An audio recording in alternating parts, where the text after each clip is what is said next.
que es el mismo versículo inicial del domingo anterior.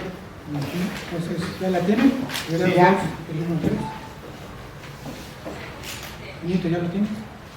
Niñito, ¿ya lo Ya tienes? estamos.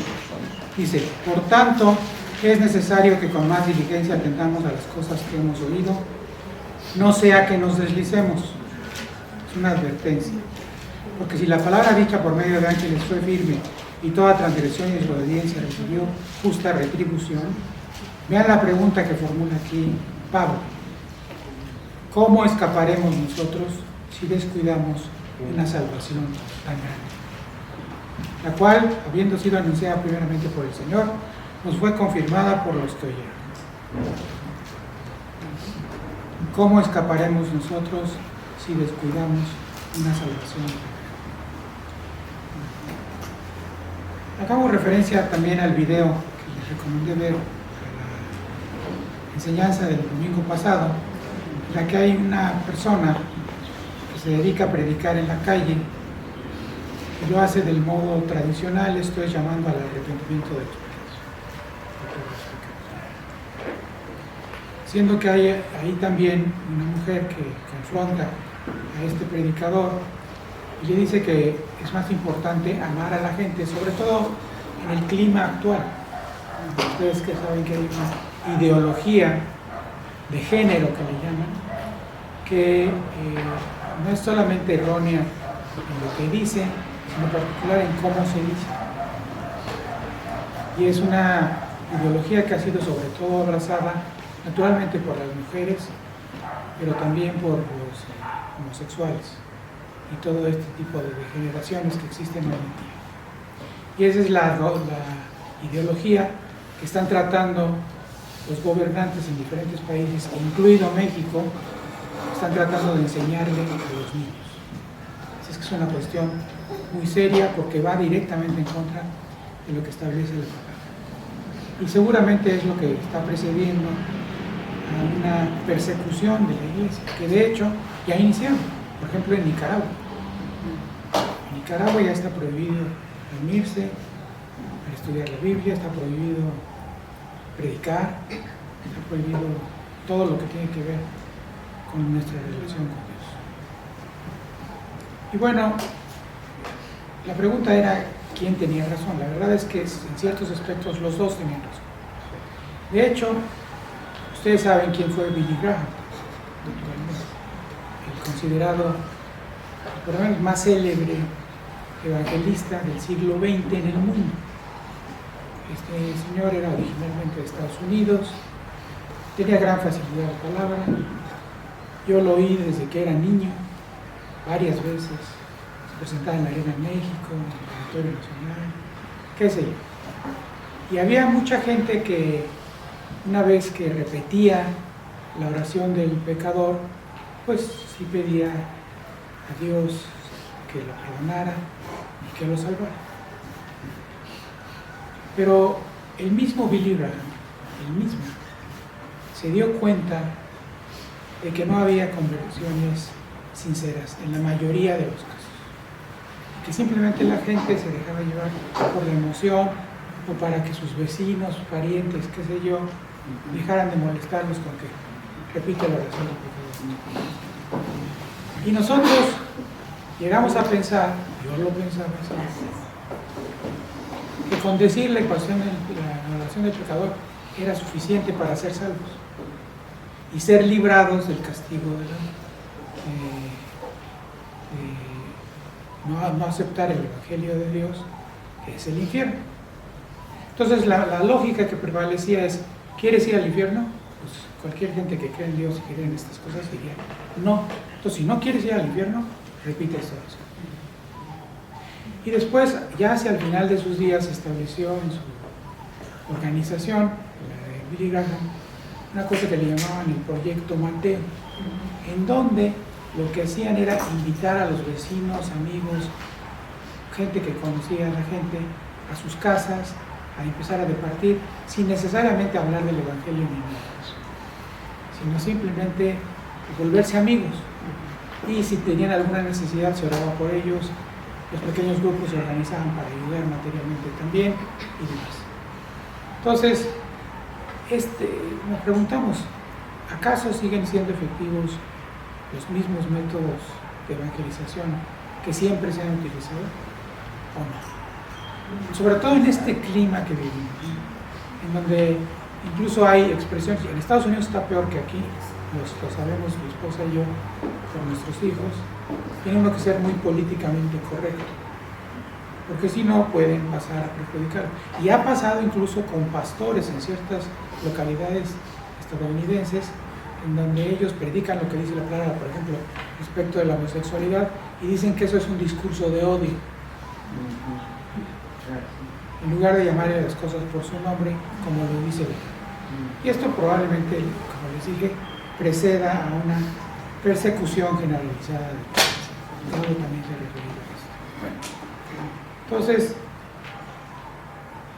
¿cuál es el modelo a seguir para evangelizar? Y posteriormente continuar colaborando con el Espíritu de Dios para que una determinada persona sea salva. Otra cosa que podemos preguntarnos es, el modelo que nos han enseñado, esto es que cuando uno hace la oración, y supongamos que sea una oración sincera, ¿es el adecuado para la mayoría de los casos? ¿Así es como ocurre la salvación o no?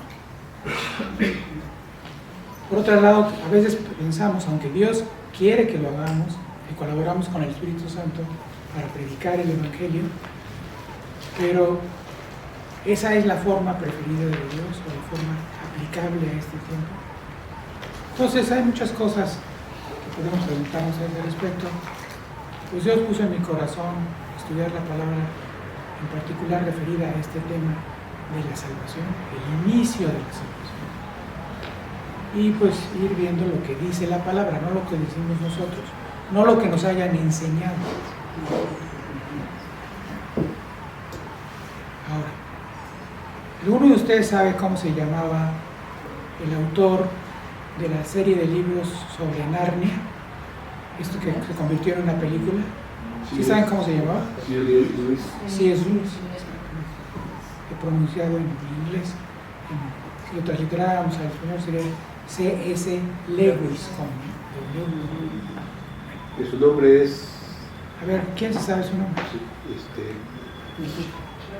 Esa era la siguiente pregunta, me anticipaste. Es chistoso. ¿Qué quiere decir CS? Carl. Ah, no, esto no lo van a ver. Cabo lo sabía, pero ya se lo olvidó. Es Clive Staples, que es un nombre raro, incluso en inglés, sobre todo de Staples, porque Staples lo que quiere decir es grapas. Un staple es una grapa. Entonces, resulta que este hombre, un hombre extraordinario, con una gran inteligencia, pero su vida se vio dominada mucho tiempo por grandes sufrimientos que padeció durante su infancia, y después fue como soldado, sirvió en el ejército de Inglaterra en la Primera Guerra, que fue una guerra muy cruenta, muy cruenta. Le llaman la guerra de las trincheras, y ahí la gente padecía cantidad de enfermedades, se contagiaba, era verdaderamente difícil y muy duro, luchaban en el invierno. Entonces este amigo fue marcado por eso, pero fue a la universidad, estudió, de hecho originalmente la nacionalidad de C.S. Lewis era irlandés, no era inglés, era irlandés, de Irlanda del Norte, y por tanto fue educado como católico, pero a los 14 años decidió dejar todo, cualquier cosa que le hubiera enseñado, y decía que era ateo. Él era, en esos momentos, cuando se empiezan a difundir todas estas cosas, ya profesor de la Universidad de Oxford, y posteriormente también lo fue de la Universidad de Cambridge, que son las dos universidades con mayor prestigio del Reino Unido hasta el momento. Oxford y Cambridge son excelentes universidades, y ha habido cantidad de genios que han pasado por solas, en particular en Cambridge, sobre todo en la las disciplinas científicas, como por ejemplo Isaac Newton, que es considerado, y yo en esa consideración, el más grande científico que ha existido, que era creyente, por cierto. Escribió un comentario sobre el libro de Daniel y otro sobre el libro de Apocalipsis. Bueno, el caso es que en ese medio se desenvolvía C.S. Lewis. Y estaba muy bien porque pues, muchos de los profesores, como ocurre actualmente, eran ateos también, y buscaban una explicación natural para todo, incluso los fenómenos que no son naturales para nada. Pero este señor, siguiendo la ruta que describe Pablo en Romanos capítulo 2, le ocurrió lo que dice el texto bíblico ahí, en particular cuando Pablo habla de la conciencia de los gentiles. O sea, que no tenían la guía de la escritura, sino simplemente había una voz interior que les decía si las cosas que estaban haciendo estaban bien. Y él escribió un libro, es un libro muy denso y muy, que con C.S. Lewis pasó lo que describe Pablo en Romanos capítulo 2, en el sentido de que hablaba de que seguramente existe una ley natural, le llama él, en un libro que escribió que se llama Mera Cristiandad, un libro muy denso, que todos son difíciles de entender, pero que una vez que uno empieza a entender lo que está diciendo, es impecable el razonamiento que tiene, acostumbrado a ese pensamiento profundo que desarrollaba en la mente. Entonces, poco a poco, el Espíritu Santo, no sus amigos, no sus hermanos, no sus allegados, empezó a darle la capacidad a este hombre de hacer deducciones que estaban muy de acuerdo con lo que dice la Biblia. Y esa ley natural, dice C.S. Lewis, es lo que nos hace saber, aún sin ser cristianos, lo que está bien y lo que no está bien. Y por esa razón no estamos totalmente descontrolados y cuando salgamos de aquí le disparamos a cuanta gente veamos o los atropellamos o cosas así, sino que hay algo que nos dice qué es lo que está bien y qué no.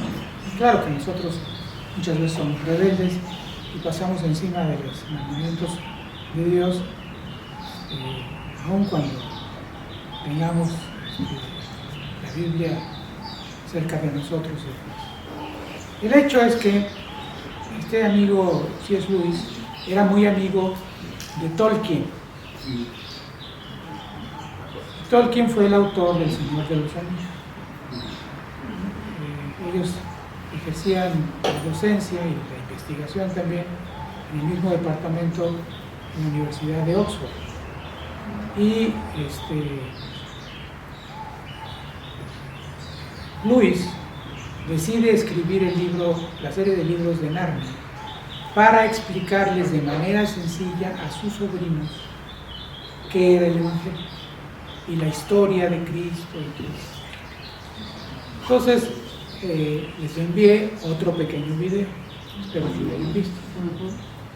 Bueno, en ese pequeño video, el protagonista principal, como debe ser, es un león que se llama Aslan y representa al Señor Jesús. Se representa también de una manera fantástica el sacrificio de Cristo, la victoria final de Cristo sobre Satanás y sus huestes y demás. Pero al final del primer libro ocurre la escena que está en el video. Y esa escena me hace sentir escalofrío. Porque en esa escena se coronan a los 4 niños que habían inadvertidamente entrado en el reino de Narnia. Entonces empieza a decirles a ellos que a partir de ese momento van a tener un nombre nuevo. Y le dice a Susan, que era, no, perdón, no Susan, sino Lucy, la más chiquita, le dice, tú de hoy en adelante serás conocida como Lucy la valiente, siendo que en sus propias fuerzas era muy asustadiza. Luego se dirige a Edmund. Recuerdan que ustedes que Edmund era rebelde, muy inquieto y demás, y que después está bajo el poder de la bruja, que representa a Satanás. Entonces dice, Edmond de aquí en adelante serás conocido como el justo. Muy clara la cuestión. ¿Quién hizo la obra? Aslan, o sea, Dios. Susan le llama la benévola. Y Peter, que era el mayor y el líder de sus hermanos, le llama el magnífico. Les voy a hacer una pregunta. ¿Les gustaría tener una experiencia de este tipo algún día? Sí. Y fíjense cómo lo hace en contraste con el comportamiento que alguna vez tuvieron. Pero después llega el momento decisivo de unirse a la batalla. Y en ese momento, Lucy adquiere valentía. Edmond adquiere justicia. Susan, benevolencia. Y Peter, magnificencia. Pues eso es lo que nos tiene prometido el Señor. Dice Apocalipsis 3:12. Este versículo lo he usado muchas veces y les recomiendo mucho que se lo aprendan de memoria. Apocalipsis 3:12.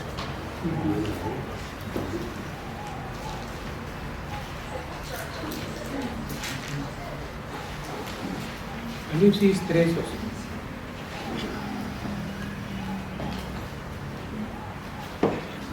Fíjense muy bien lo que dice aquí. Al que venciere, yo le haré columna en el templo de mi Dios, y nunca saldrá más de ahí. Y escribiré sobre él el nombre de mi Dios, el nombre de la ciudad de mi Dios, la nueva Jerusalén, la cual desciende del cielo de mi Dios, y mi nombre nuevo.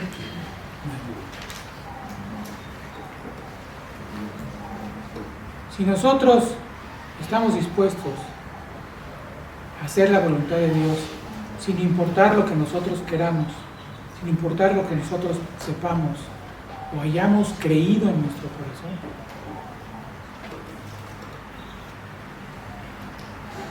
si hacemos esto, ahí está promesa, que Jesús nos dará un nombre nuevo, por el que seremos conocidos toda la eternidad. Una cosa además acerca de C.S. Lewis. Una vez participó en un congreso de teología, pero llegó tarde, y antes de que él llegara se había establecido una conversación, una discusión entre los teólogos ahí reunidos, y se planteó la pregunta misma que les hago a todos ustedes: ¿qué hace al cristianismo diferente a otras religiones? Y no me digan, por favor, que el cristianismo no es una religión, lo cual es cierto, sino una relación. Si quieren ustedes podemos reformular la pregunta diciendo: ¿qué hace el cristianismo diferente a otras creencias?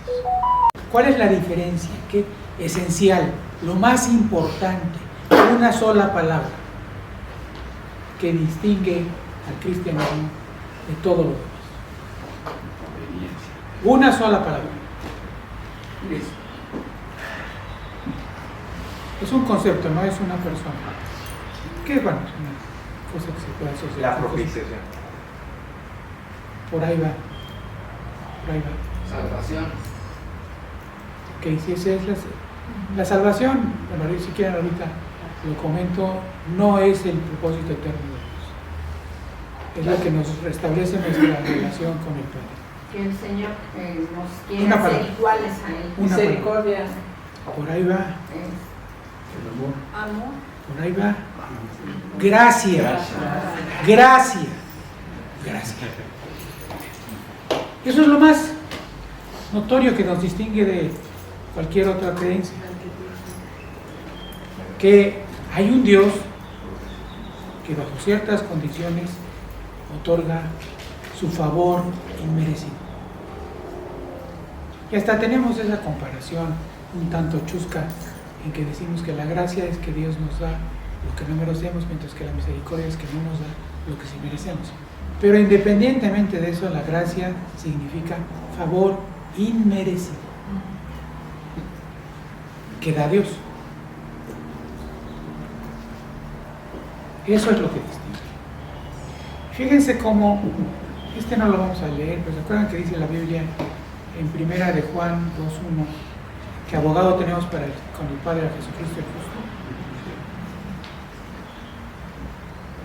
Y también Apocalipsis 12:10 nos habla de que el diablo acusa a todos nosotros día y noche. Entonces, es una cosa interesante, ¿no? Por un lado tenemos al Padre, que está sobre todas las cosas. Por otro lado tenemos una especie de juicio. El abogado defensor es Cristo. Y el fiscal que acusa es Satanás. No en balde, ¿qué quiere decir diablo? Acusador. Para que no se nos olvide. Cada vez que digamos diablo estamos diciendo acusador.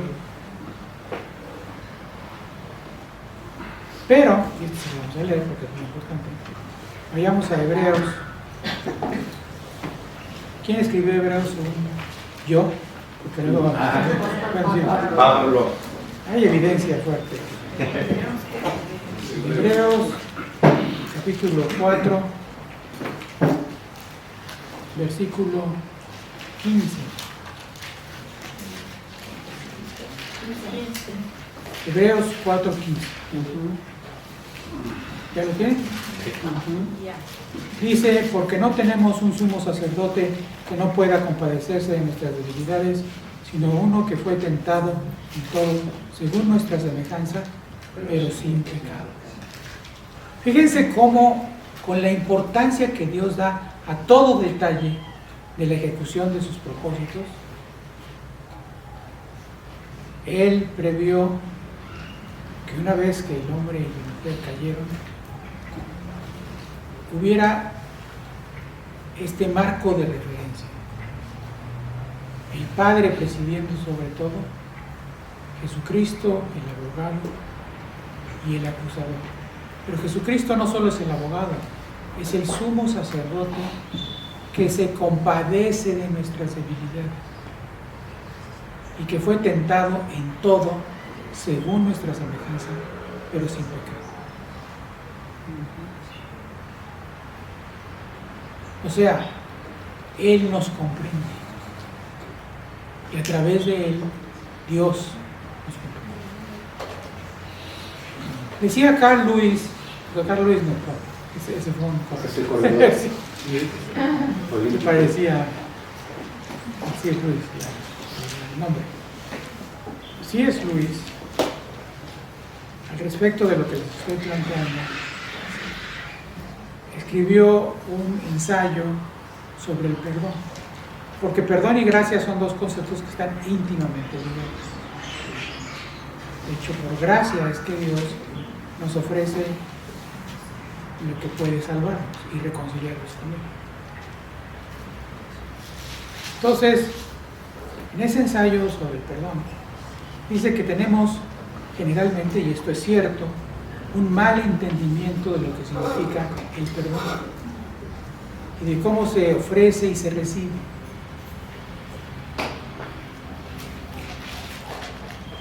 Y lo que dice es que cuando nosotros oramos y le pedimos a Dios que nos perdone, que perdone nuestros pecados, aún algunos específicos, generalmente nos justificamos ante Dios. No, es que fíjate que esto, que aquello, que no. Y no buscamos que nos perdone, buscamos que nos excuse. Que haya algún argumento que sirva de excusa, es que hice tal cosa por esto o por aquello. Y lo curioso del asunto es que no hay necesidad. Por eso Jesús vino como hombre, fue tentado en todo, pero pasó la prueba. Ninguno más ha pasado ni pasará la prueba. Todos somos pecadores. Todos somos pecadores. Y merecemos el infierno. Eso es lo que merecemos. Pero Dios nos da un camino diferente. Hay una escena magnífica en una película, uno de los mejores actores que ha existido, Al Pacino. Esta película se llama El perfume de mujer. No tiene nada que ver con la mujer, con la que baila un tango ni nada de eso, sino con el joven a quien contrató Al Pacino como chofer, que además asistía por una beca, porque era muy buen estudiante, a una escuela preparatoria privada que es carísima y de mucho prestigio. Y él era un militar, un coronel, que había perdido la vista durante una guerra, y están por expulsar al muchacho de la escuela porque no quiere decirles quiénes de los estudiantes hicieron, según ellos, la broma de destruir el coche de uno de los maestros. Entonces, el director. Entonces, él habla de lo que es la integridad. Dice, lo que pasa es que aquí este joven no quiere ser un chismoso, un acusador a sus amigos, que ha tenido la valentía incluso de enfrentar la posible expulsión de la escuela. Y les cuenta algo de su experiencia personal, el personaje de Al Pacino. Y dice, la vida es un conjunto de encrucijadas. ¿Qué es una encrucijada? Tiene salida, ¿no? En cierto sentido es donde viene uno por una dirección, puede seguir la misma o tomar una u otra, desviarse a izquierda o a derecha. Y dice, en ese conjunto de encrucijadas, yo siempre, dice Al Pacino, a través de su personaje, sabía cuál era la ruta correcta, qué tomar para no desviar. Todas las veces sabía. Pero en ninguna ocasión tomé la ruta correcta. ¿Y saben por qué? Porque era demasiado difícil, demasiado sufrida. Y podría haber dicho, me quiero demasiado a mí mismo. A veces usamos el demasiado como superlativo, pero no. Demasiado no es bueno, es más, demasiado es más allá de lo que consideramos bueno, que incluso puede ser perjudicial. Siempre supe cuál era la ruta correcta y nunca la tomé, porque era demasiado. Jesús tomó la ruta correcta, la cruz. Y Él quiere que en efecto seamos como nosotros, como Él es, y que sabiendo lo que estamos haciendo, tomemos y escojamos la cruz y no complacernos en nosotros. Pues bien, Jesús, actuando como sumo sacerdote que se compadece de nosotros, Él sabe a qué limitaciones estamos sujetos, sabe las necesidades que tenemos y si existe algún atenuante,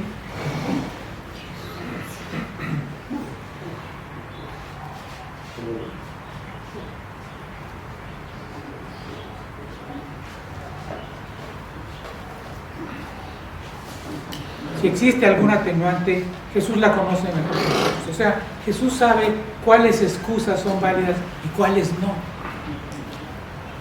Pero insisto, esto salió porque cuando nosotros oramos al Padre y le decimos perdona nuestros pecados o perdona este pecado específico, queremos más que nos excuse a que verdaderamente nos perdone. Porque el perdón del Padre lleva aparejada este tipo de decisiones que suelen ser difíciles. La Biblia no dice en este mundo seréis felices como en Disneylandia. En este mundo tendréis aflicción, pero confiad, confiad, confiad. Yo he vencido.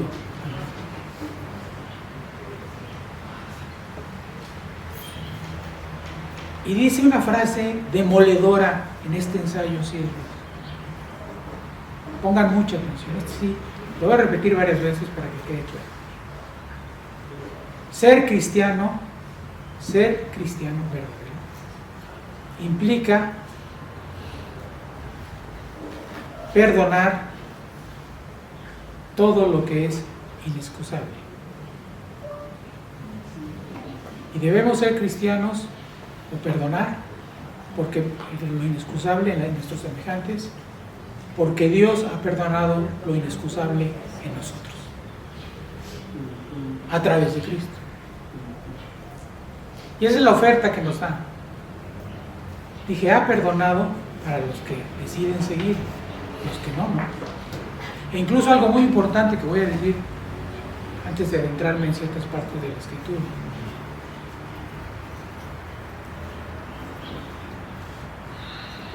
Dios ha establecido una manera de hacer las cosas. Una manera que en este mundo caído resulta difícil. Ese camino que les digo, que es la cruz, escarpado, peligroso, angosto. Y lo que nosotros queremos hacer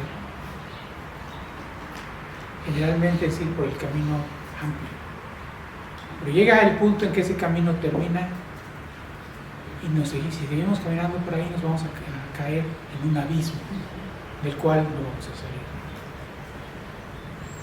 En los tiempos adecuados según Dios. Pero de nuevo, ser cristiano significa perdonar lo inexcusable, porque Dios nos ha perdonado lo inexcusable a nosotros.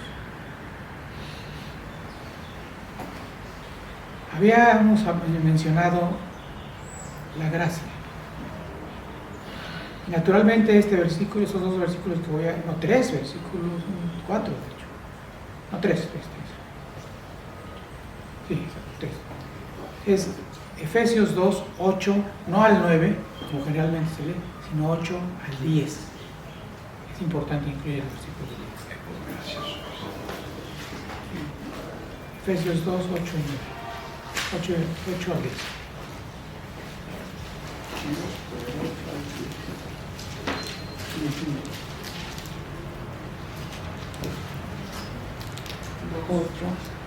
Dos. ¿Ya lo tienen? Dice, por gracia sois salvos por medio de la fe, y esto no de vosotros, pues es don de Dios, no por obras para que nadie se gloríe. Porque somos hechura suya, creados en Cristo Jesús para buenas obras, las cuales Dios preparó de antemano para que anduviésemos en ellas. Y es curioso, ¿no? Si comparamos el 2, 8 y 9, dice no por obras para que nadie se gloríe, luego dice que Dios ha preparado de antemano buenas obras, las cuales quiere que andemos. Suena una aparente contradicción, pero no. Lo que pasa es que el segundo conjunto de obras lo califica como buenas obras. Entonces existen buenas obras y malas obras.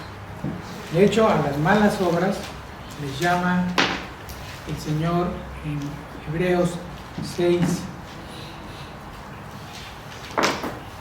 versículo 1, como dice, no echando otra vez el arrepentimiento de obras muertas. Hebreos 6, 1. Habla de obras muertas. Estas son obras malas, de acuerdo con Dios, y pueden, fíjense muy bien, pueden parecer obras buenas, pero si no tenemos la certidumbre de que Dios nos ha pedido hacerlas, es mejor no hacerlas. Las únicas obras buenas son las que se originan en Dios, no en nosotros. Y dice que por gracia somos salvos, no por las obras que podamos llevar a cabo nosotros, que son estas aparentemente buenas obras o de plano malas obras. Y habla del arrepentimiento de obras muertas. Las obras buenas naturalmente son vivas, mientras que las obras malas son malas.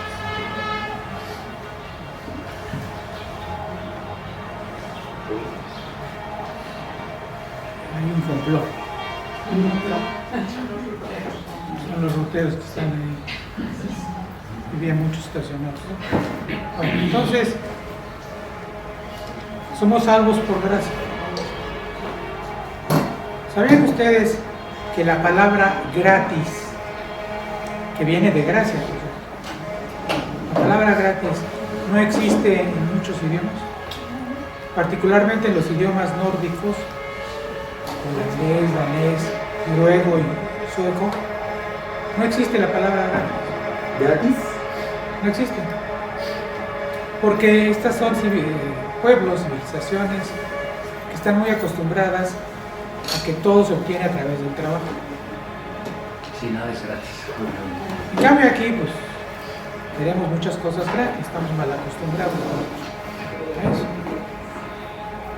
Pero lo que Dios nos está ofreciendo es eso. No tienes que hacer nada para ser salvo, sino obedecerlo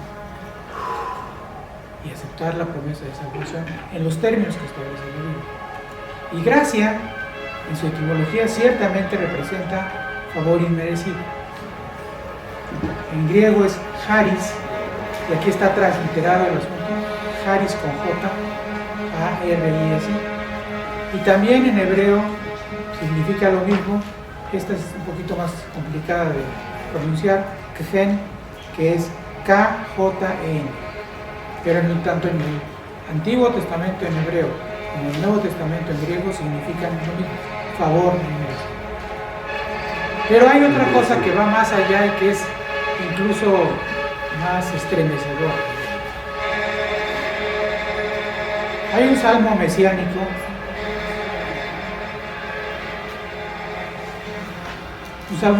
este es que nos habla proféticamente acerca de Mesías, que dice así en Salmo 45, 2.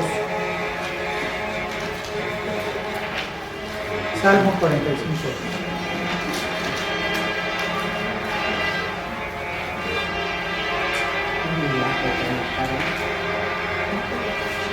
Esta es una profecía que se cumplió en Jesucristo.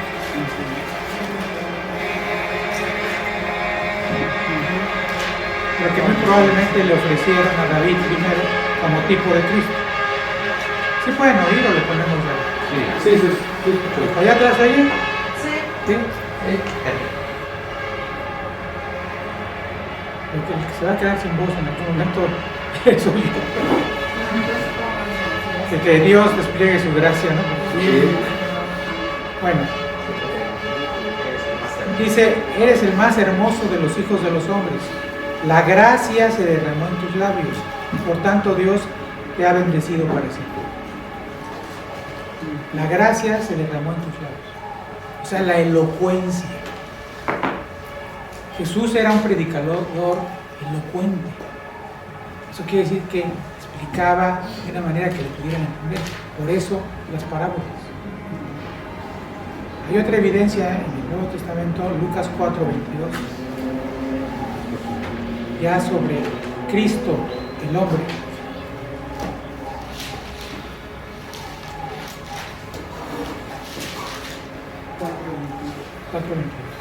¿Ya lo tienen? Sí. Y todos daban buen testimonio de él y estaban maravillados de las palabras de gracia que salían de su boca y decían, ¿no es este el hijo de José? O sea, ven aquí uno de los vecinos, nunca le conocimos esa elocuencia. Una vez iniciado su ministerio, empieza a desplegar. En Hechos 4:33 empieza a verse la aplicación de esa gracia, ya no en Jesucristo hombre, sino en los discípulos, los apóstoles. Hechos 4:33. ¿Ya lo tienen? Sí. Y con gran poder los apóstoles daban testimonio de la resurrección del Señor Jesús, y abundante gracia era sobre todos ellos.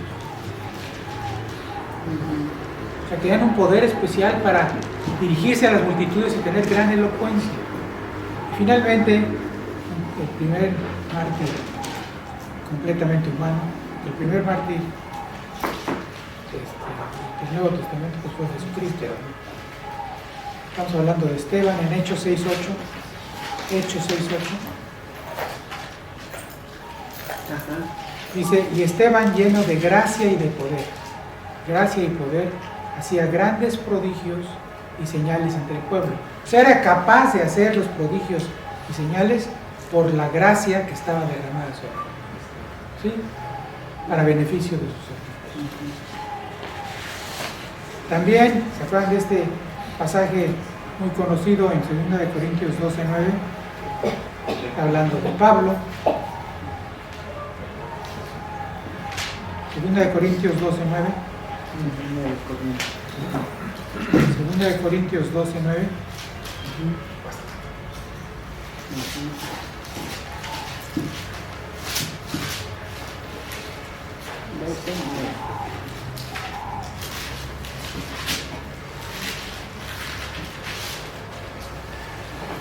¿Se lo tienen?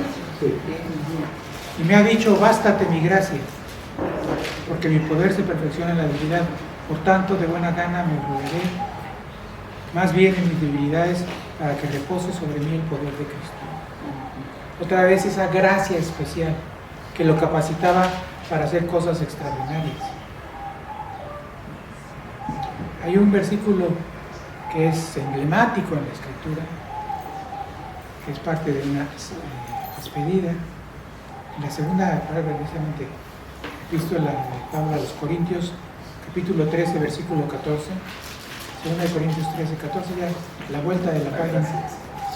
Fíjense lo que dice: la gracia del Señor Jesucristo, el amor de Dios y la comunión del Espíritu Santo sean con todos vosotros. La gracia es la que nos permite vivir, es lo único que nos permite vivir como Dios quiere que vivamos. Y muchas veces la rechazamos.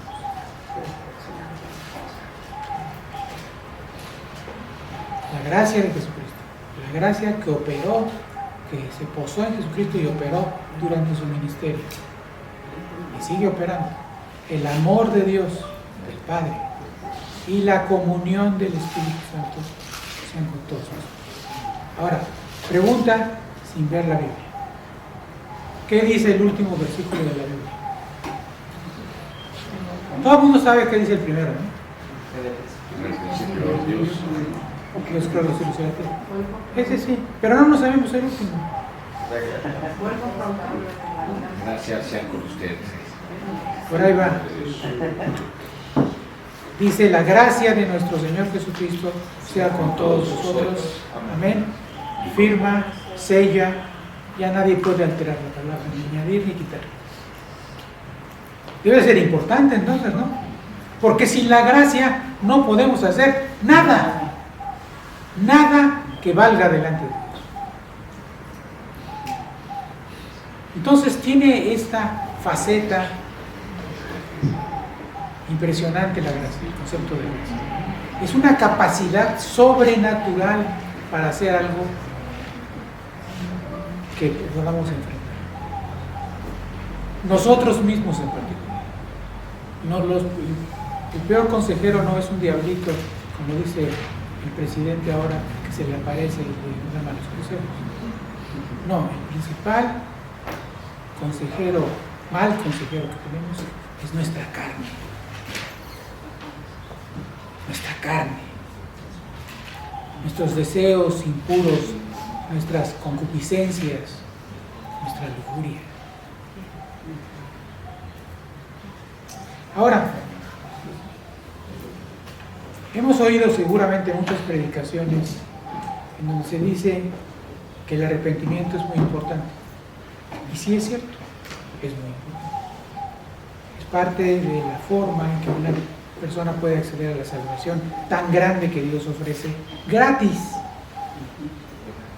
Por cierto, les dije eso, que por decir algo en holandés no existe la palabra gratis.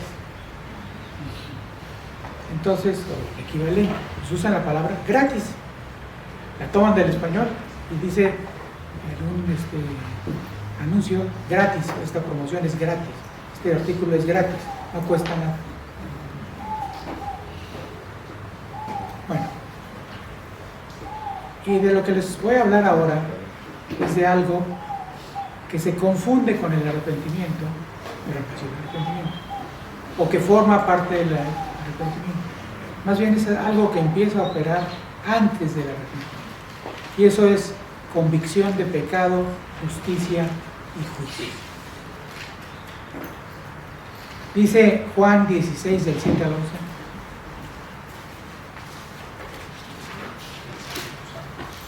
Juan 16, del 7 al 11.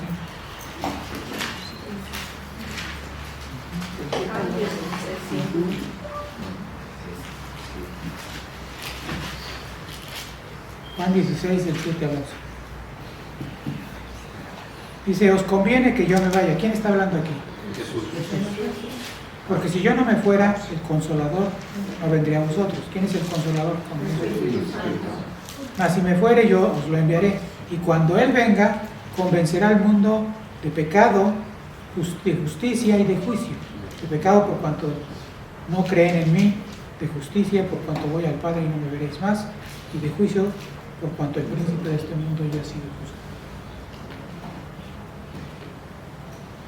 También dice, apunten el versículo y no lo busquen para que vayamos un poquito más rápido. Los versículos breves los vamos a tratar, ¿sí?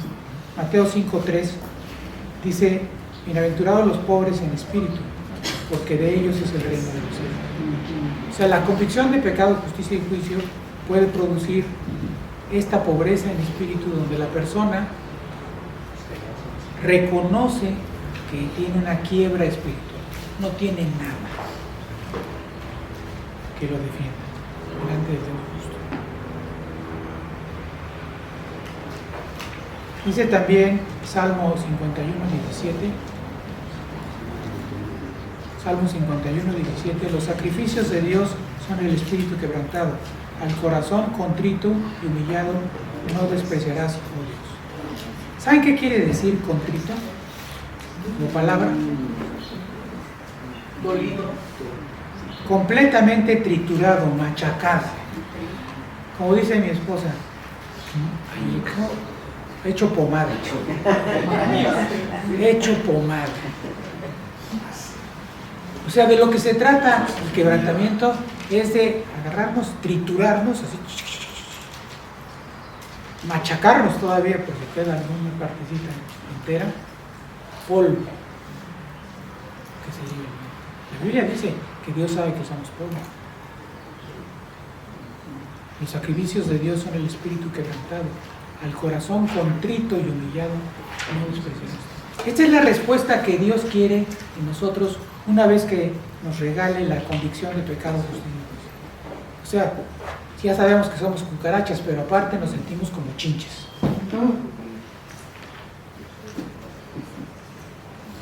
Eso es necesario,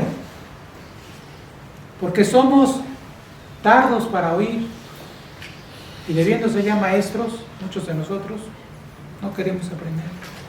Y esto significa poner en práctica, no nada más sabernos la teoría. Uno que es muy citado en estos días, 2 Corintios 7:14, y aquí vamos a ver una secuencia muy interesante. Si se humillare mi pueblo sobre el cual mi nombre es invocado, y oraren y buscaren mi rostro. Crónicas. Perdón. Dije, Segunda de Crónicas. Qué bueno que están despiertos. Qué bueno que se tomaron su cafecito turno. Si se humillare mi pueblo sobre el cual mi nombre es invocado, y oraren y buscaren mi rostro, y se convirtieren en sus malos caminos, entonces yo iré desde los cielos y perdonaré sus pecados y sanaré la tierra. Fíjense esta secuencia. Espíritu quebrantado. Resultado de la convicción de pecado, justicia y justicia. Corazón contrito, ya vimos, triturado, machacado. Y humillado, o sea, postrados delante de Dios. Es que Dios todo perdona. Esa es una falsa doctrina. Dios perdona, como dice aquí, al que se acerca a Él con un espíritu quebrantado, un corazón contrito y humillado. Pero el de 2 Crónicas 7:14 dice, si se humillare mi pueblo, oraren, buscaren mi rostro, esto es, me adoraren por lo que yo soy, no por lo que les doy. Porque la mayoría de nosotros somos convenencieros, somos como Jacob, antes de que luchara contra el ángel de Jehová. Jacob le dice, si tú me bendices, tú serás mi Dios. ¿Cómo se atreve a hacer eso? Estando delante de Dios. si se humillaren mi pueblo, lloraren y buscaren mi rostro, y se convirtieren de sus malos caminos. Entonces, yo iré desde los cielos y perdonaré sus pecados. O sea, demuéstrenme que ya entendieron. Y obviamente, nos imaginamos una trituradora y luego todavía un machacador. Pues quieren decir que la contrición es dolorosa. En cambio, el arrepentimiento en la iglesia primitiva era considerado algo bueno. Primero es la contrición, la convicción de pecado. Después ya se ha abierto la puerta para que pueda ocurrir el arrepentimiento. Varios versículos que hablan de esto. Hechos 5:31, apunte. A este Dios ha exaltado con su diestra por príncipe y salvador. Hablando, Hechos 5:31. Hechos 5:31. A este Dios ha exaltado con su diestra por príncipe y salvador para dar a Israel arrepentimiento y perdón de pecados. Juan el Bautista dijo, y registrado en Mateo 3:8, haced pues frutos dignos de arrepentimiento, o sea que se mate. Mateo 9:13, id pues y aprended lo que significa misericordia quiero y no sacrificio, porque no he venido a llamar a los justos, sino a pecadores al arrepentimiento. Ahora, ¿qué hemos aprendido de qué quiere decir arrepentimiento? De acuerdo con la original palabra griega, metanoia. ¿Qué quiere decir metanoia? Cambio de mente. Esa es la forma usual de referir. Pero, si vamos al significado más básico etimológico de meta quiere decir más allá. Cuando hay una metamorfosis de una oruga,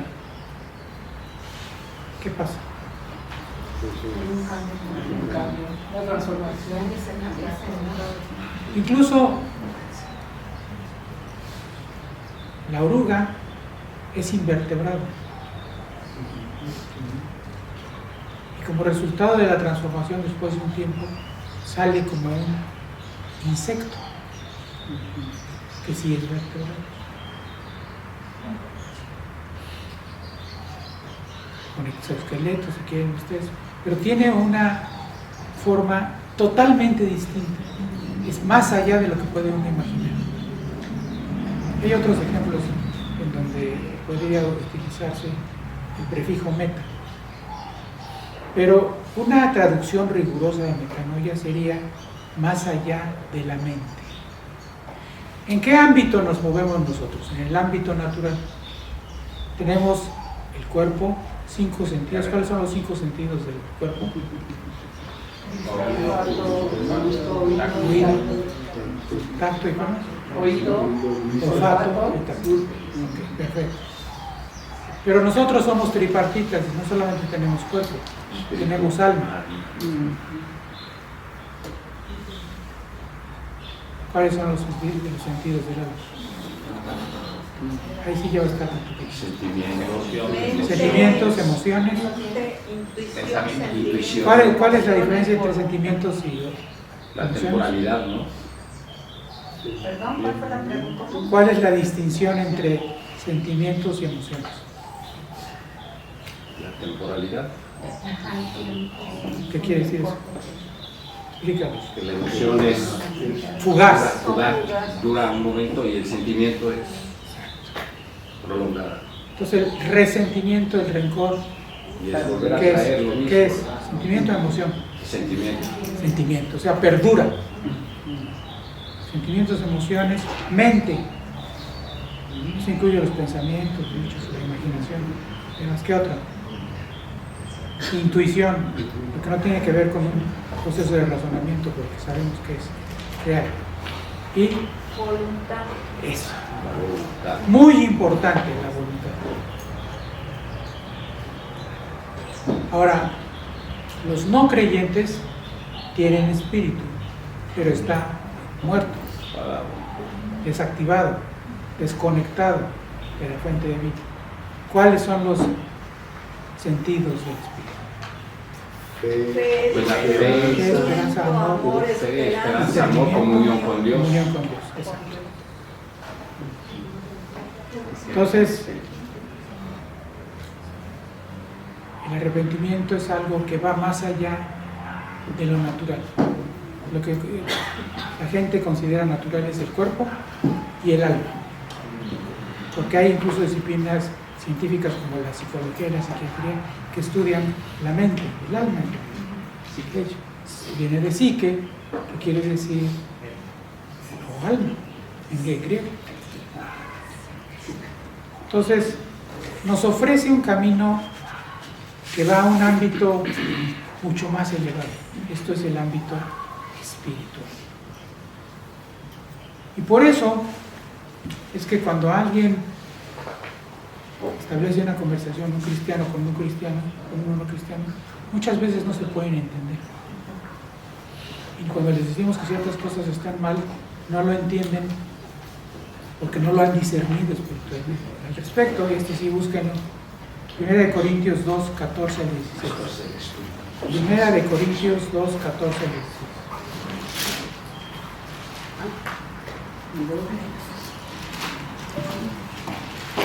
Primera de Corintios 2, 14 al 16.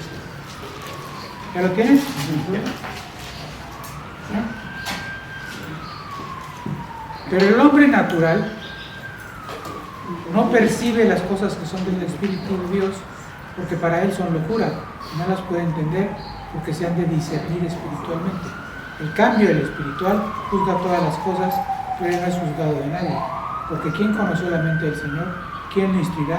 Mas nosotros tenemos que la mente de Cristo. Esto que se traduce como natural aquí fue para que no se oyera tan feo, porque en la previa versión a la 1960 de Reina Valera, la 1909, decía, pero el hombre animal. ¿Qué es lo que nos distingue en términos bíblicos de los animales? Que ellos no tienen espíritu. Exacto. Ellos tienen alma y tienen voluntad, eso lo sabemos todos aquellos que hayamos tenido una mascota. El hombre animal no percibe las cosas que son de Dios. Y se llama animal, aunque suena feo, porque anima quiere decir alma, en latín.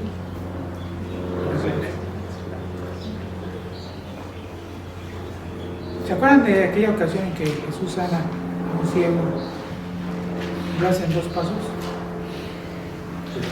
Lo hace en 2 pasos. ¿Qué pasa primero? Solamente sombras. Como árboles. Árboles. Algo que le encanta el Señor de los Años, como esos árboles que se movían, ese tipo de cosas. Pero, exacto, ve borroso. Lo sé. Sí, ya sabía que tú sabías ahí. No percibe, no es capaz de percibir. Ve todo como un bulto, como árboles. Y luego dice que el espiritual sí puede.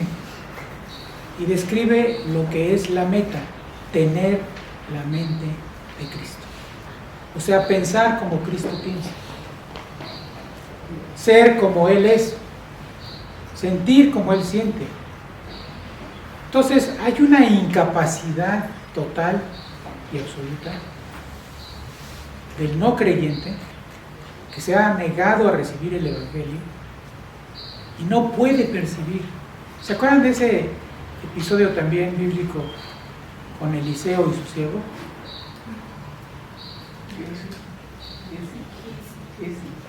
¿Qué? El sirviente. ¿Qué pasó en esa ocasión? ¿No creía lo que él iba a hacer? Bueno, iban a ser atacados por un gran ejército. Entonces le pide a Dios que le quite la venda de los ojos. Y ve un majestuoso inmenso ejército de ángeles alrededor de él. Le mostró el ámbito espiritual.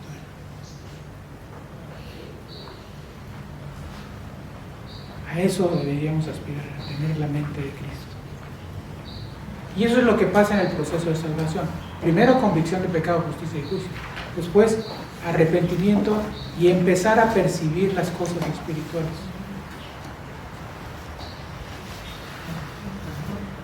Y fíjense lo que dice Lucas 15:7.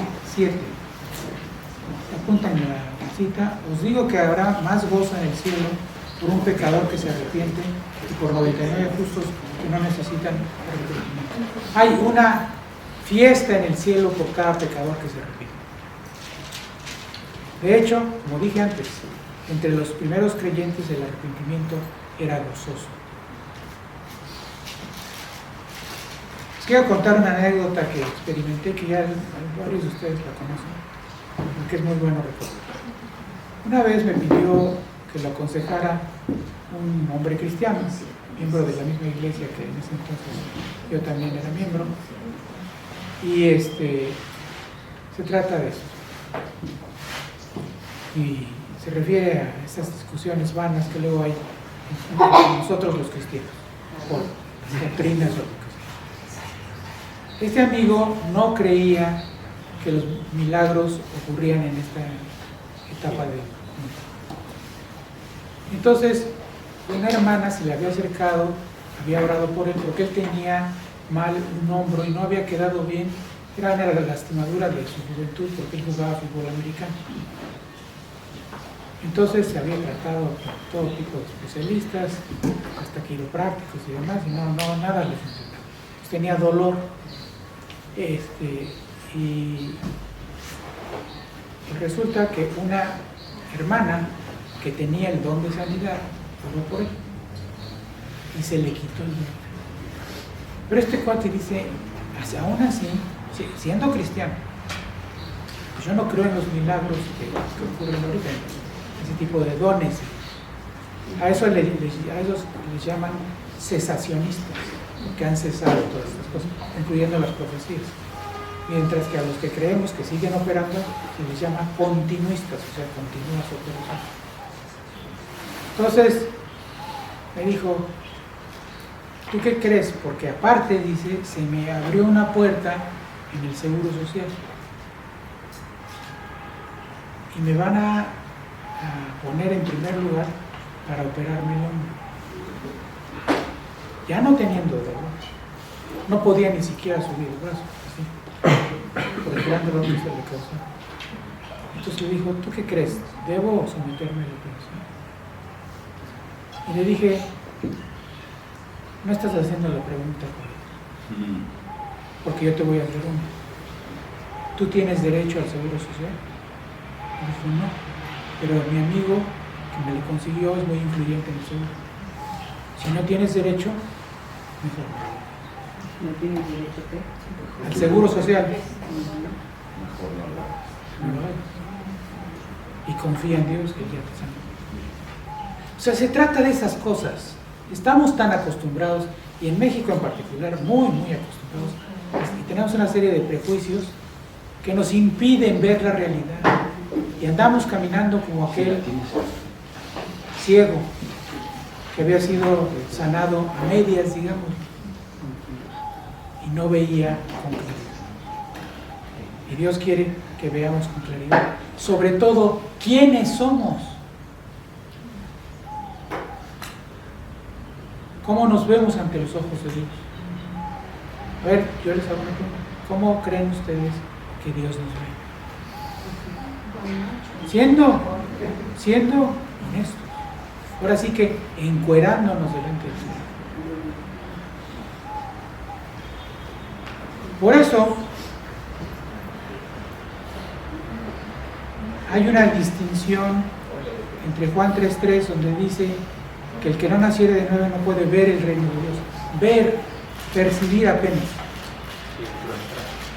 Mientras que el versículo no siguiente, sino el siguiente del siguiente, que es el versículo 5 de Juan 3, dice, de cierto te digo que el que no naciere agua y del Espíritu no puede entrar. Entonces hay una cosa que tenemos que entender. Cuando David comete adulterio con la mujer de Betsabé, la mujer de Urías, Dios lo perdona, porque hay una contrición de espíritu, pero no evita las consecuencias. Y una consecuencia fue que lo quiso derrocar su hijo más querido, al que iba a nombrar heredero, Absalón. No solamente más querido por él, sino más reconocido como un líder por el pueblo de Israel. Y Absalón hizo pasar su suerte. Y luego tuvo otra secuela de cuestión. Porque pues esto pasó porque David no se sintió con la autoridad moral de castigar a uno de sus hijos que había violado a una de sus hermanas, porque era hermana completa de Absalón. Bueno, ustedes conocen esto. No es lo mismo ver que entrar. Por eso está necesaria la santificación. Y la meta de la santificación es la perfección, que no hemos estado haciendo últimamente. Pero hablando ahora del perdón de pecados, convicción de pecado, justicia y juicio, arrepentimiento, ya te di la capacidad sobrenatural de ver las cosas de manera distinta. Ahora confiesa lo que has hecho. Si confesamos nuestros pecados, Él es fiel y justo para perdonar nuestros pecados y limpiarnos de toda maldad. Primera de Juan 1:9. Primera de Juan 1:9. Y el confesamos es homologueo, es llamarle a las cosas como Dios le llama, de la misma manera. No es tener una aventura, una fe, es ser adúltero. No es tomar prestada cierta cosa, es ser ladrón. No es conseguir un lugar que no nos corresponde, es ser tranza. Todo eso. Y ahora viene una cosa de un punch impresionante. Voy a leer la segunda parte del Padre Nuestro, solo en lo que se refiere, bueno, lo que vemos en el comentario que se hace después de que termina la oración del Padre Nuestro. Mateo 6, 9 al 15. Porque si perdonáis, oigan muy bien, si perdonáis a los hombres sus ofensas, os perdonará también a vosotros vuestro Padre Celestial. Mas si no perdonáis a los hombres sus ofensas, tampoco vuestro Padre os perdonará vuestras ofensas. Esta sí está canijísima. Si no perdonamos, Dios no nos va a perdonar. Y tenemos que tener conciencia de algo. Si bien Dios, en el momento de la justificación, del nuevo nacimiento, nos perdonó todos los pecados pasados, después de eso tendremos que dar cuenta de todo lo que hayamos hecho, bueno o malo, en el tribunal de Cristo. Eso es lo que dice la palabra. Mientras estuvimos en el cuerpo de Cristo, tendremos que dar cuenta. Y si no, entre otras cosas, perdonamos a los demás sus ofensas, no nos perdonará Dios nuestras ofensas. Y todo lo que hayamos hecho, de acuerdo con la descripción del tribunal de Cristo, será probado por fuego. ¿Y qué pasa cuando una persona es sometida al fuego? Así encuerada. Pues le empieza a doler horrible, ¿no? Es un proceso dolorosísimo, mucho menos doloroso, por difícil que sea aquí en la tierra, de lo que habría de ser en el cielo, porque con carne y sangre no podemos heredar lo que nos corresponde en el reino de Dios. Y habrá algunos que serán salvos así como por fuego, como el que llega barriéndose home en un juego de Dios. El perdón, si algo quiero que retengan y se aprendan de todo lo que he dicho, es el perdón es la más sublime manifestación de la gracia. El perdón es la más sublime manifestación de la gracia. Y puede ser que muchas personas, y aquí vienen las excusas, nos hayan dañado mucho. Pero si queremos obedecer a Dios y no seguir prisioneros en esa cárcel de resentimiento y rencor, tenemos que perdonarlos. Y la forma en la que lo explica en Mateo 5, como primera parte del Sermón del Monte, también es lapidaria. Tenemos que no solo ponernos de acuerdo con nuestro adversario y dejar la ofrenda a un lado, sino tenemos que amar incondicionalmente a nuestros enemigos. Hay otra, esto es más que anécdota, testimonio. Un pastor en el estado de Guerrero hace años le pasó algo horrible. Un taxista violó y mató y golpeó salvajemente a la hija del pastor. Y era muy conocido en su comunidad, lo conocía la policía incluso, y le dijeron: pastor, lo vamos a dejar solo con este individuo para que usted le haga lo que quiera, tiene una hora. Y cuando da ese testimonio el Señor, señala a un hombre que está detrás de él orando. Le dije: ¿sabe quién es este hombre? El que mató a mi hija. Y lo que hizo fue ministrarle la verdad del Evangelio a ese hombre durante esa hora. Y lo perdonó. Pero a tal grado fue la convicción de pecado, justicia y juicio que ese hombre se arrepintió, se convirtió y ahora era un colaborador de este hombre. ¿Quién de nosotros sería capaz de eso? Yo, por lo menos ahorita, no. Gracias a Dios no tengo hijas, pero sí tengo una nieta.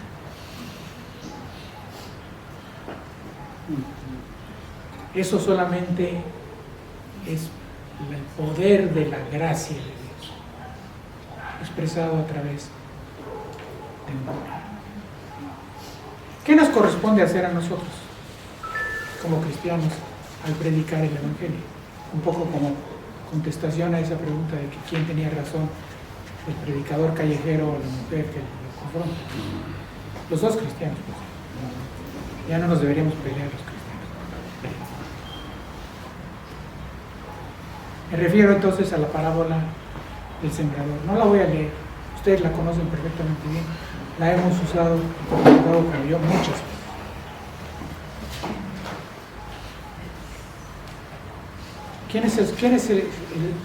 ¿A quién representa el sembrador?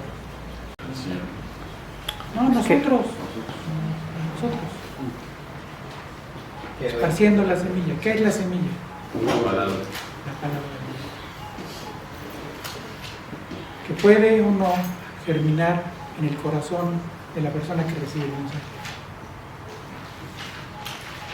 Si lo recibe y entiende qué quiere decir la palabra, entonces es la semilla que cayó en buena tierra. Estos son los de corazón bueno y recto, retienen la palabra oída y dan fruto con perseverancia. Ese es el anhelo que deberíamos tener. Nuestra tarea es sembrar, porque además, como dice Pablo, no importa que digamos que somos de Pablo o de Apolos, ellos sembraron y regaron, pero el que da el crecimiento es Dios. Acuérdense, el perdón es la más sublime manifestación de la gracia. Y Dios quiere que lo que hemos recibido de gracia, demos, dispensemos, otorguemos a otros por gracia. ¿Quién merece ser perdonado? Nadie. Ni por Dios ni por sus congéneres. Es un acto de gracia que Dios toma en cuenta, que a Dios complace, porque con eso estamos tomando la cruz y escogemos en cada encrucijada la cruz, aunque eso implique dolor, aflicción, miedo, cansancio. Despleguemos entonces la gracia que nos ha sido dada por gracia. Padre bendito, te damos gracias por la riqueza de tus tesoros escondidos en tu palabra. Yo te ruego que quites de nosotros todo resentimiento, todo rencor, toda cosa que nos impida perdonar, porque si fuimos perdonados por ti, debemos ser perdonados. Y además, aquí lo dice clarísimamente, si no perdonamos a quienes nos han ofendido, tampoco Dios perdonará nuestras ofensas. Líbranos de esa posibilidad, Señor. Esto es algo que ocurre con todo el mundo.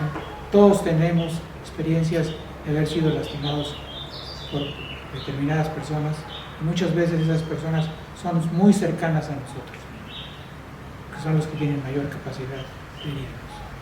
Perdónalos a ellos, perdónanos a nosotros, Señor, y enséñanos a amar, porque el verdadero perdón solamente se puede ejercer en aquellas personas a quienes amamos. En el nombre de Cristo Jesús, y por su gracia,